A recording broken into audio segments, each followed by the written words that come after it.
तक हर चीज अपनी केंद्र की ओर आकर्षित होती है। इस पृथ्वी पर एक ऐसा केंद्र है जो न केवल मानवता की आस्था और भावनाओं को बल्कि उनकी आत्मा की गहराइयों को भी अपनी ओर खींचता है। महाकुंभ क्या है वो शक्ति जो हम सबको एक सूत्र में बांधती है?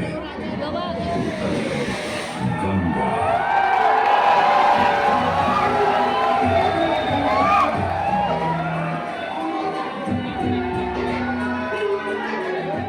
किंतु गंगा क्यों?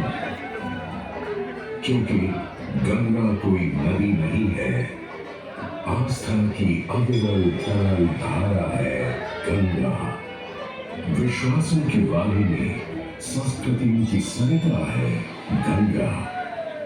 और इस स्थान पर, इस प्रयागों के राज में श्वेत रंगा गंगा का संगम होता है अपनी दो बहनों श्यामल वर्ण यमुना और अदृश्य सरस्वती से। और इस त्रिवेणी संगम के कारण ही यह जगह इतनी महत्वपूर्ण हो जाती है।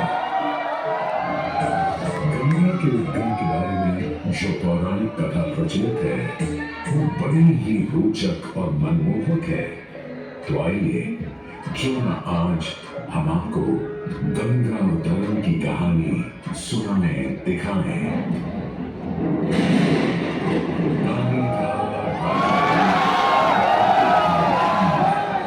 पूरी पृथ्वी पर फैला था उसका ही आतंक।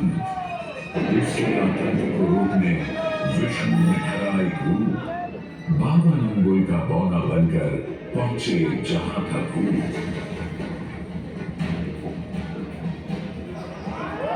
सारे बनना पर हंसे, पर बाली ने जब उसे दान मांगने को कहा तो उसने कुटिया बनाने को केवल 3 पग भूमि मांगी।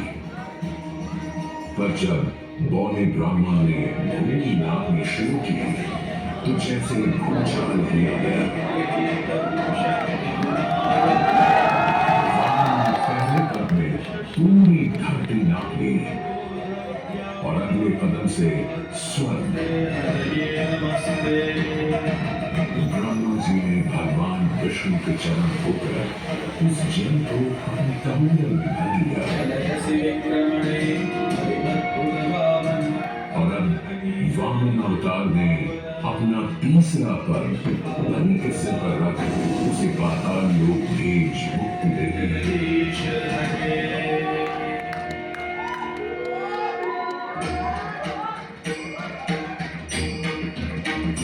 अब स्वर्ग लोक में भगवान ब्रह्मा जी ने जब शरणागत में हाथ डाला तो वहीं से निकल आई चंचल निर्मल धवल गंगा जी। पवित्रा किंतु चंचला, आज से तू मेरी पुत्री और नाम तेरा गंगा।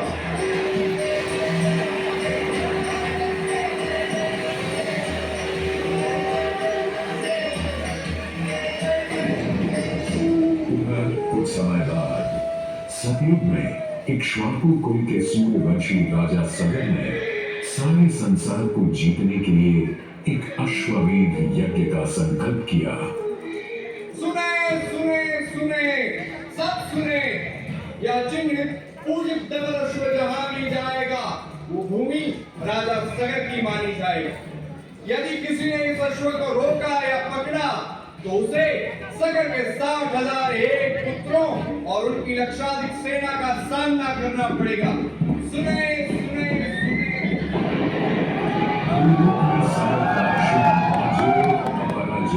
बढ़ता जा रहा था और स्वर्ग लोक में बढ़ती जा रही थी।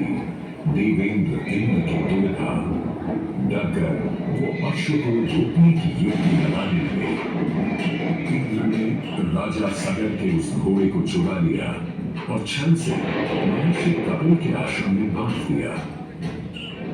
घोड़े को खोजते हुए राजा सगर के 60,000 पुत्र महर्षि कपिल के आश्रम में पहुंचे।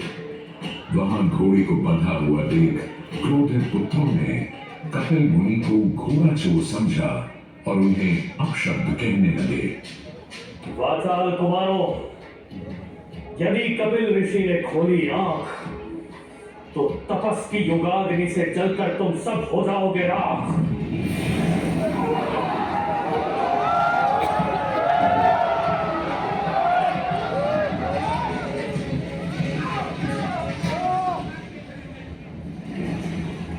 उधर सगर थे चिंतित, न अश्व का पता था न पुत्रों का कोई समाचार।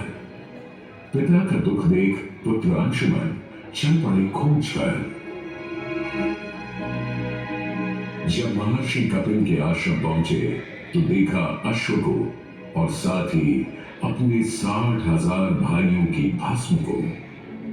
महर्षि से की क्षमा याचना और पूछा तर्पण का उपाय। तुम्हारे भाई थे घमंडी, अविवेकी और अभिमानी। भस्म कर दिया उन्हें मैंने, जो उन्होंने मेरी नहीं मानी।